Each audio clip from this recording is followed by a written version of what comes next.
Hi everybody and welcome back to Darvanalee Designs Studio. For those that don't know, my name's Nicole Reed and today we are here to get ready for Christmas. Yes, that's right people, I said it, we are getting ready for Christmas. We are going to make some placemats, so let's get started.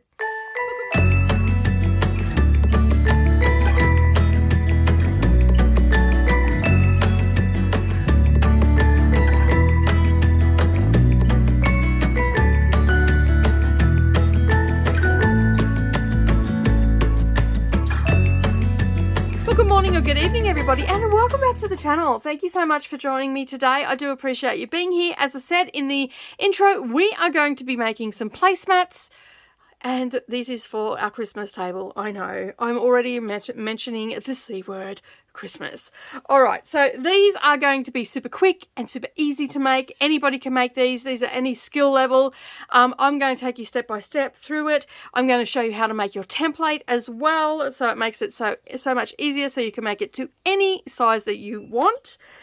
You could make it as a centerpiece if you wanted to, or you could just have them as round placemats, and that's what I'm doing today. And we're also going to have a matching coaster to go with it.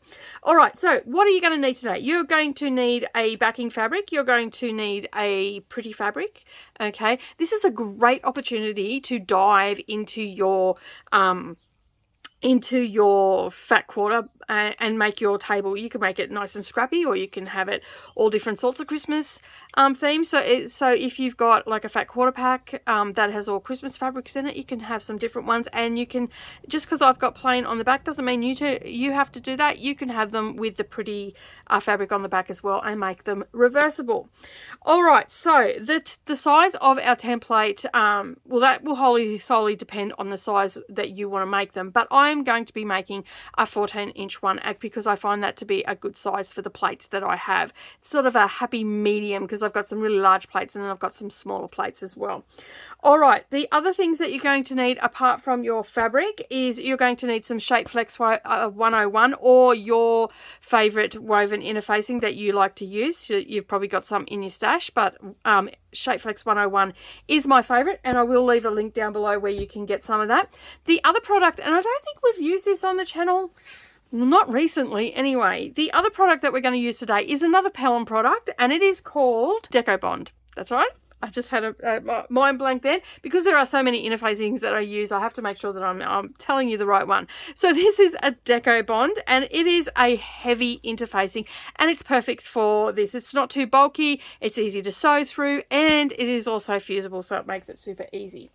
All right, so the other things that you're going to need is some thread snips for on your machine. You're going to need some rulers, and it's handy to have a flexible tape. If you don't have a flexible tape, you just need a smaller ruler that's a little bit easier to use. Okay, so that's just to help make our template. You're going to need your rotary cutter. You're going to need some paper scissors to cut out your template. You're going to need a pencil to create your template. You're also going to need pinking shears because we are working in the circle and we need to make it super easy and super quick where we're not just snipping all the way around. We use our pinking shears for that. You need some fabric scissors to cut your interfacing and stuff like that, or your rotary cutter. Up to you what you use. All right, so once you've got all your stuff together, you're also going to need your iron and your sewing machine. Make sure that your iron is switched on to a medium to high heat, because the Deco Bond definitely needs a medium to high heat. Okay, so I have done a little preparation off camera for all the fabrics and everything like that. So the first thing that we're going to do is we're going to create our template.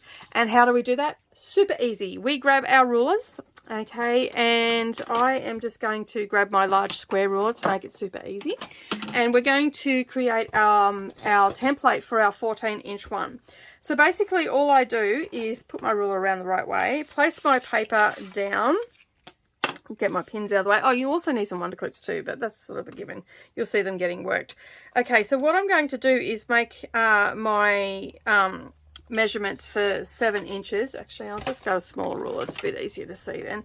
And all I'm going to do is I'm going to come an inch up from the top, from the paper, edge of the paper. Okay, and that just gives me room to work with it. And I'll grab my pencil and I'm just going to make a line from the tip of the ruler to the 7-inch mark.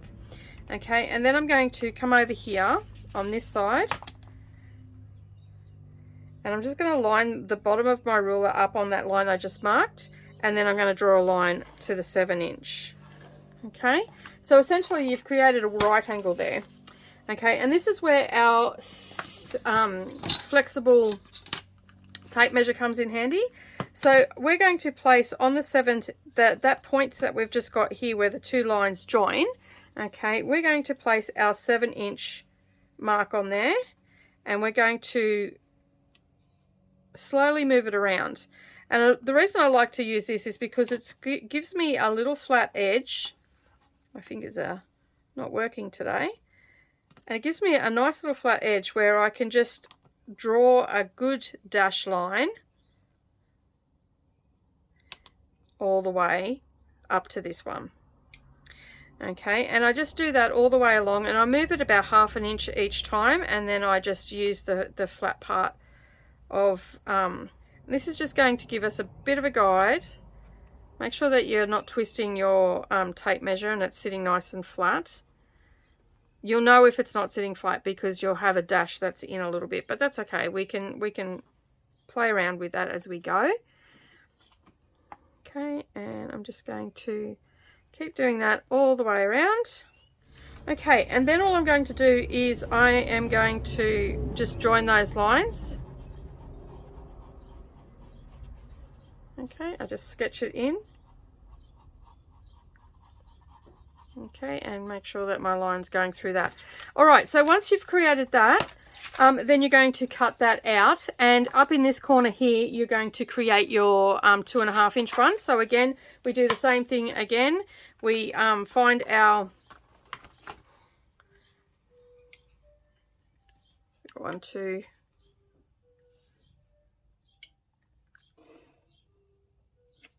Again, we're just making that right angle.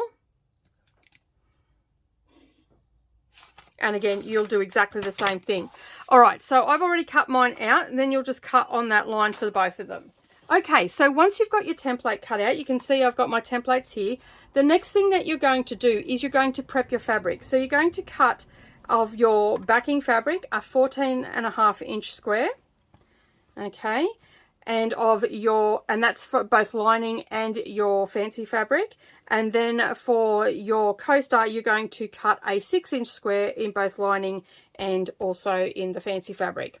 Now on the back of your lining, you're going to put your Shape Flex 101, and also on both of your linings for your coaster and your placemat. And then for your fancy fabric, you're going to put the Deco Bond onto that, and you can see that's given it a little bit of stiffness. You can see on this one here that it's not overly stiff, but it's still stiff enough to use and wash and everything like that. You can totally wash these.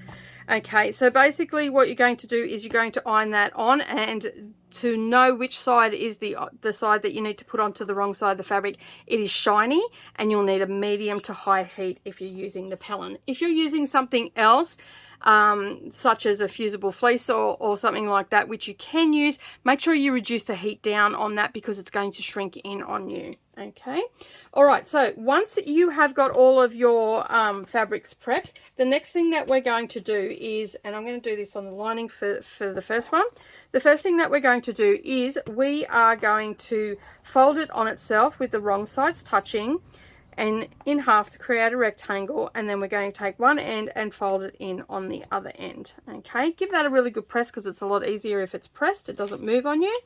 And then we're going to take our little template here and then our rotary cutter,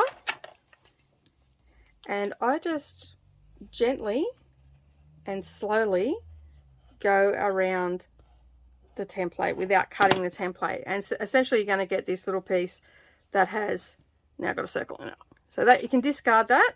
Okay, and then we've got our little circle. You will need to give it a bit of a press before we sew, and then we're going to do exactly the same thing with our larger square, which is approximately 14 and a half inches.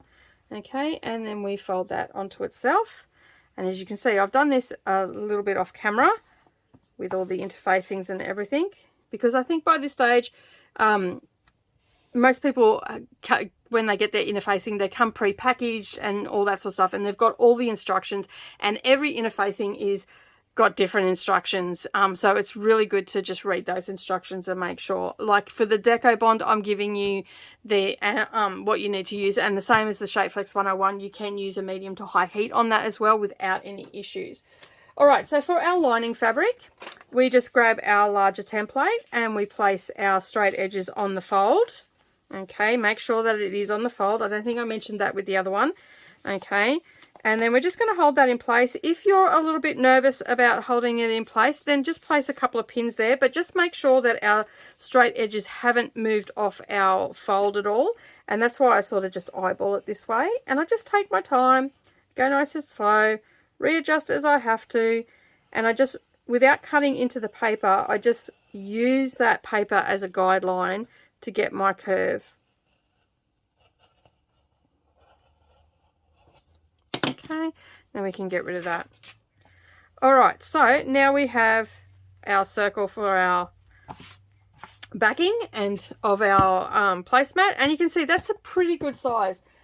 I think I've got a plate here, just give me a second. So you can see there, that is a really good size for my dinner plates. And this is my medium one, and then I've got one that's slightly small, that probably comes into there. And then I've got one that's slightly bigger as well, and they all fit on this size. So that's why I'm doing the 14-inch one. And I think for most people, that's pretty much a standard size. Okay, and that includes all of your seam allowances as well. Okay, so once you've done that, you're also going to do that to your pretty fabric as well. And it's just the same principle. You're just folding it in on itself. Okay, like so, gently. This one I don't press because I don't want the, because it's got the Deco Bond on it, I don't want to iron in any sharp creases or anything like that. So I basically just gently finger press that and then put that on and cut that out. Now I've prepped a couple off camera. So you can see here we have our coaster, and we have, and you can see there that it's given it a little bit of stability, and we've got our pretty one for our placemat. All right, so what you're going to do is you're going to place them onto one another, okay, and we are going to leave a little opening, and I know that it's on a curve and everybody's probably cursing me right now, but I guarantee you, you'll be able to do it. And all you're going to do is you're going to place a couple of pins in to leave an opening, and the key to this is not having a real big opening. Okay, we're just going to have a probably, I think that's about a 2-inch opening. Okay, and we're going to start here and we're going to stitch all the way around, and we're going to stop when we get to the next pin. And you basically can just put clips on this to hold it together. You want to leave the needle in the down position, and you want to go at a nice steady pace. You do not want to go super fast, okay, because that's when you start to get have all sorts of issues. And we're going to do exactly the same with our coaster fabric as well. Okay, so again, we'll just pop a couple of pins in that, and we are using a 1/4-inch seam allowance. Okay, and that's probably just go a little bit bigger. Okay, and then that's our opening. So we're going to do exactly the same thing. All right, so we're going to head over to the sewing machine. We're going to use a 1/4-inch seam allowance, and we're going to take it nice and slow, and we're also going to have our needle in the down position because that will help if we need to adjust it. Now, if you need to have more pins or wonder clips or anything like that, just add them on. I generally only have 3 or 4 on here. I don't have a lot. And I'm going to be following the outline of my fancy fabric. Okay, so you can see here that it's sort of kicked out a little bit, and you might have to adjust, but that's the fabric that I'm going to follow. And also the same for the, see, this is small enough. You don't really need a wonder clip on there. Same for this coaster one as well. All right, so let's head over to the sewing machine and stitch it down. Okay, we'll start with the little one first. All right, so you're just going to place your needle in the down position, and don't forget we're going to do a back stitch here, and you want to just reduce the speed of your machine down a bit. We don't want it, this is not like a super fast speedy sort of sewing. You want to just go at a nice steady pace, so just reduce the speed of your machine down. And we're going to take a couple of steps, couple of stitches, sorry, and then we'll reverse that. That's just going to give us a little bit of security when we turn our piece out. And then all you're going to do is you're just going to, and I'm pretty sure that you can see how I'm holding my hands, I'm just going to have my fingers on the side of my presser foot, and I'm just going to slowly stitch. And as I'm stitching, I'm just going to gently turn. So you can see I'm just going at that nice steady pace. I'm just going to slowly turn, and I'm keeping this edge of my presser foot on the edge of the fabric. And as I said, I am actually following my pretty fabric.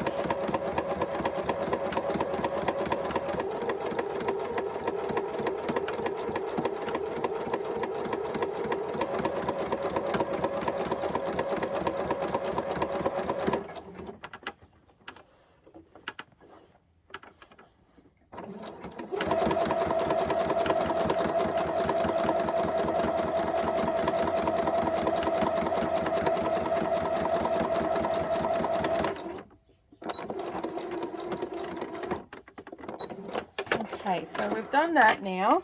We'll set that one aside. All right, now we're going to move on to our larger one, and it is exactly the same thing. But if you've not sewn in a circle before, by all means do all of your smaller ones first. That might work better for you. Okay, and then that way it's not such a big piece that you've got to contend with. So again, needle in the down position.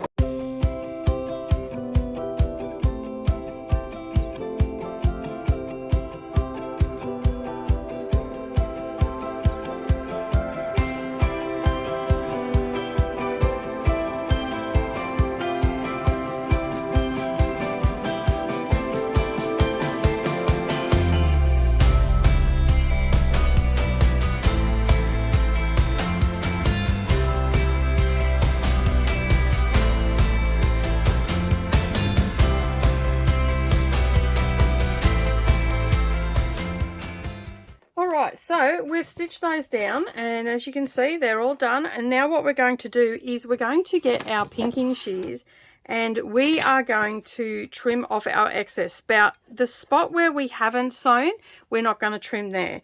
So starting on one side, we're just going to come in on an angle, and then you're just going to take off some of this excess bulk. And what this does, because we're working in a circle, this is going to help it also ease into the circle. All right, it won't make it look so, I don't know, bulky, and it'll give us a much nicer finish on our circle.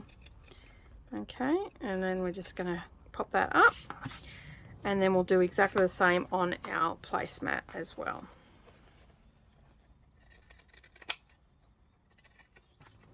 All right, so we've come back around, and now what we're going to do is we are just going to reach in, and we're going to pull our placemat out, and then we will give it a really good press.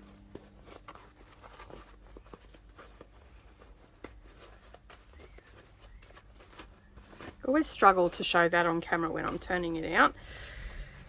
I automatically bring it close to my body. Okay, so grab out your turning tool, and then what you're going to do is you're just going to run your finger or your turning tool along the seam that you have created. Okay, you will have to stick your hand in.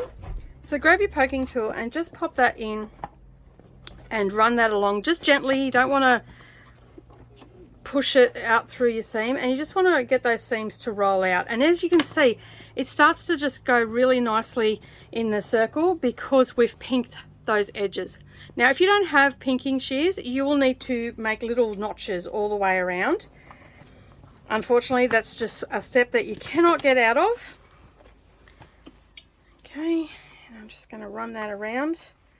And the reason I run this around first is because it makes it a lot easier when it comes to pressing it. It'll keep my backing fabric to the back, and it'll keep my top fabric to the top. Okay, and then basically what you're going to do here is in our opening, when we're pressing it, we're just going to gently fold that under. Now we've got a little bit more to work with. Okay, and we're just going to create that circular shape. It'll be super easy to do. It will fold in on itself. If you need to, you can clip away a little bit of the thicker interfacing, but you should be right. I've made a few of these and in the past, and it doesn't give me too much grief. All right, so once you've turned that through, you're also going to turn through your little one as well, and then you're going to do exactly the same thing and give that a press as well. Okay, I do apologise, but my camera decided to stop recording as I was talking there, and I didn't realise until after I'd finished and started editing and uploading and all the things. So basically what I was saying there was that you give it a really good press, but before you do that, in your opening, you want to get your pins and you want to just turn it under and use your pins, but put them in vertically. So the heads of the pins are away from your placemat and coaster. That way you can iron it and or press it really well and get a really crisp edge there. And basically what will happen is it will be rounded for you. Again, I do apologise that it's not there, and I just do not have time this week to film that. But yes, use as many pins as you need to make sure that you've got a rounded edge. I know that it can seem a little bit difficult, but just persevere using your pins to push it in, and just go probably every half inch I put a pin in, and that holds it nicely. Then you can give it a good press, and then from there what you're going to do is you're going to go to your sewing machine after you've pressed it, and you're going to top stitch it using 1/8 of an inch seam allowance. And basically you will not start where your opening is. You want to start a little bit before that, because it makes it a lot easier to finish off. So when we start, as I said, we're using the needle in the down position, as I said before. You're going to use 1/8 of an inch seam allowance. You're going to top stitch all the way around, and like always with top stitching, you want to lengthen your stitch length. It gives you a nice smooth top stitch. And we don't do a back stitch at the beginning. We wait till we get right back around to where we started. We stitch over a couple of stitches, and then we'll do a back stitch, and then that way you won't get any bird's nests on the bottom, and your project will be easier to clean up and get rid of your threads and all that sort of stuff. So you want to repeat that also for your coaster. But that is our tutorial today. Again, I do apologize for the camera mishap. So basically, I hope that you enjoyed this tutorial, and give it a thumbs up down below. If you've not yet subscribed, please consider subscribing to the channel, and leave me a snowflake emoji in the comments down below, seeing we are getting ready for Christmas. But that's it from me today. Have a wonderful day, everybody, and I will see you in the next video. Bye for now.